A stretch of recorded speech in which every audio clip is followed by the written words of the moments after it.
Қазақстанда телефондағы бар құпияны көшіріп алатын вирус пайда болды. Сәлем қазақ елі, назарда экспресс жаңалықтар, бізде 1 минут кеттік. Жаңа вирустың атауы Гермит, зиянды қауіпсіздік бағдарламасы. Бұл туралы осы салада жұмыс істейтін белді инсайдерлер айтты. Lookout командасының мамандары былай дейді. Қауіпсіздік бағдарламасы смартфондарға SMS хабарлама арқылы таратылады.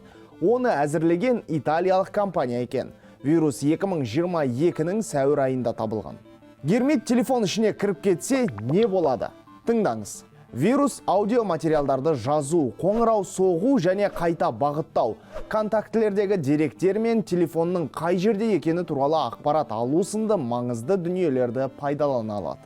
Қарапайым адамдардың мәліметтері оған не үшін керек?